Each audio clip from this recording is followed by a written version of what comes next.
Bismillahirrahmanirrahim. Kusoo dhawaada kanaalkeena Som Universe. Maanta waxaan barnaamijkeena kusoo qaadan doonaa xikmadaha cajiibka badan ee ugu qosolka badan ee laga qoray Robert Mugabe. Kuwaas oo ninkaasi oo ahaa nin xikmadyahan ah oo wax badan oo ku saabsan nolosha ka hadlay.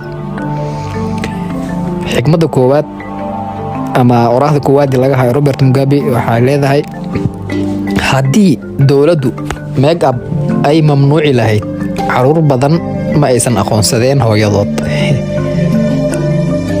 Labo, haddii aad rabtid inaad ogaatid dhibaatada ay leedahay halka xaas moobilkaaga dhammaan heesaha ku jira iska tirtir delete marka laga reebo hal heestaas mar walba dhageyso ma u heli lahayd wax xiiso ah dhageysiga heestaas.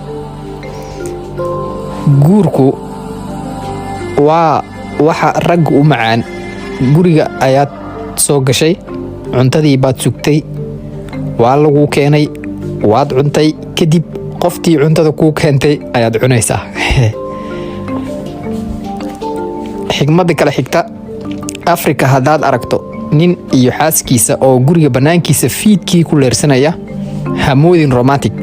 Waa laba mid uun, korontada ayaa ka maqan guriga ama alaabta guriga ay ku buufiyaan sun. Hablaha ka waaweyn 25 sano. Hablaha ka waaweyn 25 sano jirka Valentine Days uma dabaaldegi karaan. Ha u dabaaldegaan Women's Day, maalinta haweenka.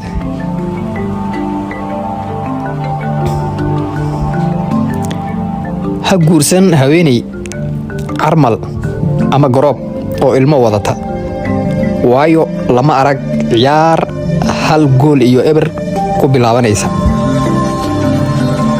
Haddii uu daanyeerka lacag haysan lahaa, dumarka oo dhami duurka kaynta ayay ku noolaan lahaayeen.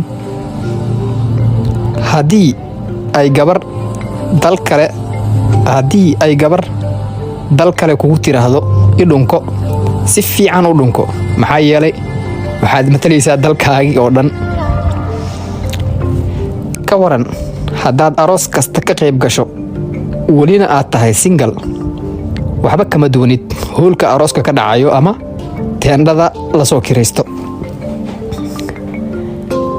Gabdhaha dhashay 1990kii welina aan la guursan, waxaan xasuusinayaa 2023 inay noqon doonaan 33 jir. Marka iska sii wata su'aalihiinni nacasnimada ah, sida halkeed ka soo heshay nambarkayga, yaa ku siiyey nambarkayga. Oraahda ugu dambaysa, haddii dhakhtar iyo kalkaaliso isguursadaan miyaanay bukaan iska dhalayn. Halkaas ayaan kusoo gabagabeynaynaa oraahyada yaryar ay ku saabsan ee laga diiwaangeliyey Robert Mugabe.